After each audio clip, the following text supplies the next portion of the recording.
नमस्कार दोस्तों, मैं हूं आपके साथ साक्षी और आप देख रहे हैं नेक्स्ट 9 लाइव। बिहार में सरकार बदलने के बाद एक बार फिर विपक्ष के पीएम फेस को लेकर चर्चा शुरू हो गई है। नीतीश कुमार के बाद अब अखिलेश यादव का नाम भी पीएम मटेरियल के लिए उछाल दिया गया। दरअसल सपा सांसद एसटी हसन ने पूछा गया कि क्या सपा अध्यक्ष अखिलेश यादव पीएम मोदी की रेस में है, तो उन्होंने कहा कि अभी अखिलेश यादव पीएम पद के लिए प्रीमैच्योर है। हालांकि बाद में उन्होंने कहा कि अगर सपा के सांसदों की तादाद ज्यादा हुई तो अखिलेश यादव में कोई कमी नहीं है, वह भी प्रधानमंत्री पद के लिए परफेक्ट कैंडिडेट हैं। उन्होंने कहा कि अगर सपा के 70 से 80 सांसद जीते तो अखिलेश यादव का हक बनता है, लेकिन इसके लिए विपक्ष की एकता को नहीं तोड़ा जा सकता। उन्होंने कहा कि मुझे उम्मीद है कि सारा विपक्ष एकजुट होकर चुनाव लड़ेगा। बाद में सभी सांसद तय करेंगे कि प्रधानमंत्री कौन बनेगा।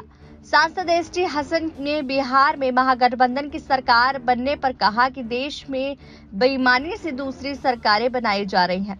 बिहार में भी ऐसा ही होने वाला था। नीतीश कुमार के विधायकों को दाना डाला जा रहा था। हमारे सुनने में आया कि जैसा महाराष्ट्र में हुआ वहां भी यही होने जा रहा था, इसलिए वहां जो कुछ भी हुआ बहुत अच्छा हुआ। उन लोगों को सबक सिखाने का काम हुआ। जाहिर सी बात है कि विपक्ष की जीत हुई।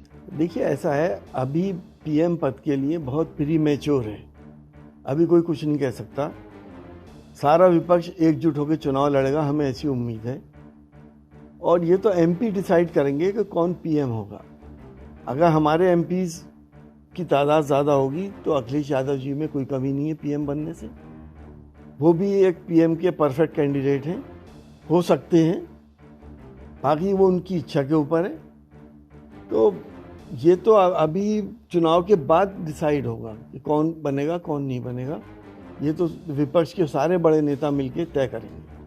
डॉक्टर साहब, चुनाव दूर है, एमपी की संख्या कितनी रहेगी ये भविष्य में है?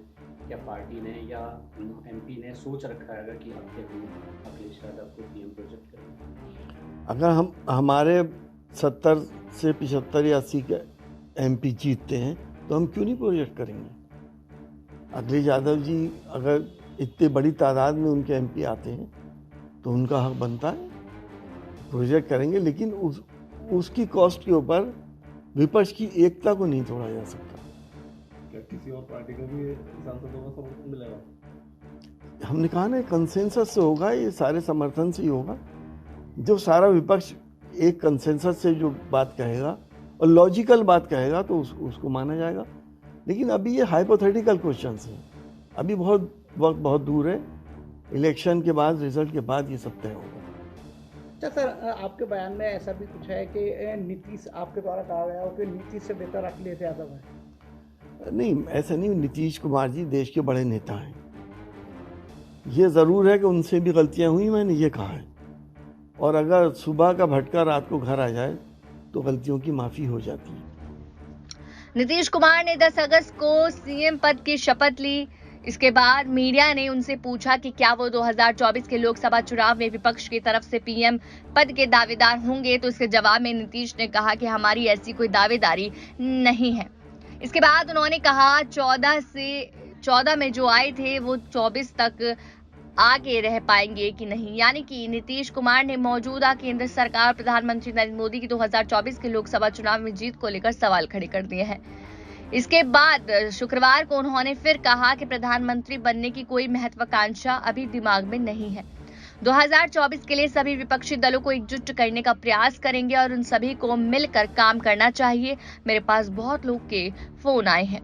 ऐसे अपडेट्स के लिए चैनल को सब्सक्राइब करना ना भूलें।